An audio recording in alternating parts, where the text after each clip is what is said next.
Good afternoon. President Ferdinand Marcos Jr. says he is rescinding any supposed gentleman's agreement that his predecessor, Rodrigo Duterte, made with China involving the conflicting territorial claims in the West Philippine Sea. In a forum, President Marcos says his administration was not bound by such a deal as no document had ever been issued to make it legal and binding. I have said that before. When this first came up a few months ago, and it turns out that the Chinese are insisting that there's a secret agreement, and perhaps there is. And I said, I don't know anything about the secret agreement. Should there be such a secret agreement, I am now rescinding it.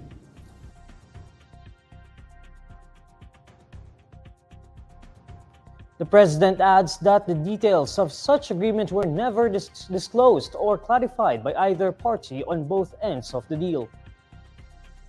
Is there a document that is signed? I'd love to see it. Mm-hmm. You know, it does not affect the Philippines.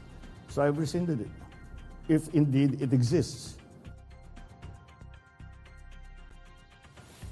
Despite this, leaders of the House of Representatives previously said they would consider calls to start an inquiry into the verbal pact between Duterte and Chinese President Xi Jinping once Congress resumes its regular sessions on April 29.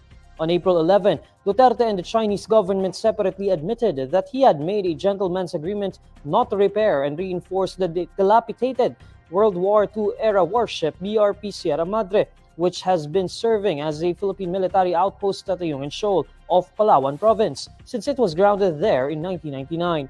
President Marcos adds he has been cautious about giving public pronouncements on the issue because of the supposed lack of clarity surrounding it and with the contradicting statements of Duterte's former officials who might have been involved in the supposed discussions. The implementation of the arrest order issued by the Senate against Kingdom of Jesus Christ leader Pastor Apollo Quiboloy remains in place, according to the Supreme Court. The Supreme Court has opted to get the Senate's comment on Quiboloy's petition. Supreme Court spokesperson Camille Ting says the Supreme Court gave the Senate 10 days upon receipt of notice to submit its comment. The Senate issued an arrest order against Quiboloy after the KJC leader refused to appear before its hearing regarding allegations of sexual abuse. Quiboloy has previously asked the Supreme Court for the nullification of the contempt order against him. The National Grid Corporation of the Philippines is placing Luzon and Visayas grids under yellow alert on Wednesday, April 17, as more than 30 power plants are offline or are operating at reduced capacity. In an advisory, the NGCP says the yellow alert will be up in Luzon from 1 p.m. to 11 p.m., while Visayas grid will be on yellow alert from 1 p.m. to 10 p.m. A yellow alert is raised when the operating margin is insufficient to meet the transmission grid's contingency requirement. It does not necessarily lead to a power outage. The NGCP adds that 18 power plants in Luzon are on forced outage, while 3 others are running at limited capacities. Meanwhile, in Visayas, 13 power facilities are on unscheduled shutdown, while 5 others are operating at the rated capacities. On April 16, NGCP placed Luzon and Visayas grids under red and yellow alerts. The red alert was supposed to be in place in Luzon from 2 p.m. to 4 p.m. and from 6 p.m. to 9 p.m.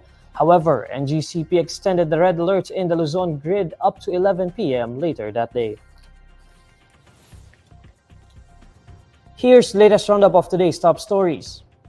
Senate's arrest order against Quiboloy stands, according to the Supreme Court. Upper body's comments on Quiboloy's petition sought.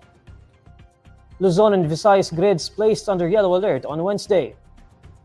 And Pag-asa spots a low-pressure area outside the Philippine area of responsibility but says chances of it becoming a typhoon remain low. These are the stories you need to know today. I'm Neil Mercado. Follow INQUIRER.net on Facebook, X, YouTube, TikTok, Instagram, and Reddit. For more stories, visit INQUIRER.net. Good afternoon.